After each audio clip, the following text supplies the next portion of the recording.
The gun control debate continues tonight at a fever pitch after young adults across the country led marches calling for an end to school shootings. Watching carefully was Ohio's 2nd District U.S. Congressman who has been shot at and also helped save a colleague's life. Not on your sides, Tom McKee spoke exclusively to Brad Wenstrup today to ask if those rallies will have any long-term impact. Tom, what do you have to say?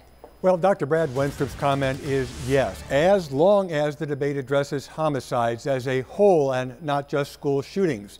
Now, he advocates taking a healthcare approach to gun violence, looking at the mental health, the weapons themselves, plus victims and shooters. A long-term solution is needed, he says, not a quick fix. Tens of thousands of people gathered in the nation's capital Saturday, most of them teenagers. Stand for us or beware, the voters are coming. Hundreds more came together at Cincinnati City Hall protesting school shootings. While this is an incredible movement, it is not the end of this journey. Every one of them moved by the murder of 17 people at a high school in Parkland, Florida. They want changes in the laws, banning assault rifles, and more background checks. I think that the march, as you asked, will bring more attention to it, but it has to bring attention to all components of the violence that is occurring in America. Ohio's 2nd District U.S. Representative, Dr. Brad Wenstrup, knows about gun violence firsthand. He'd like to take a healthcare approach to the problem.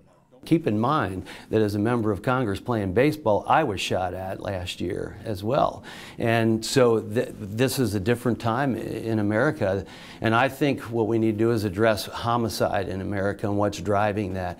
And certainly guns are part of that conversation. And Wenstrup knows there are no easy answers to the issue. The number one cause of gun violence is in domestic violence. Number 2 are gangs. Number 3 are suicides. So shouldn't we be taking a look at those particular entities and see what we can do? Will banning assault rifles work? Should bump stocks be outlawed?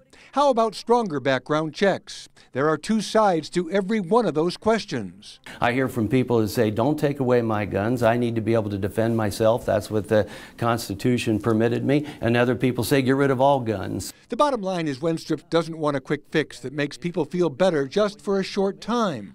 Tom, I want something to take place that's going to make a difference, that's going to stop people from getting killed. Now, Wenstrup added something else he'll bring up in the debate. Nobody was calling for gun control after Representative Steve Scalise was wounded on that baseball field. That's when Wenstrup sprang into action, applying a tourniquet that likely saved his colleague's life. In the newsroom, Tom McKee, 9 on your side.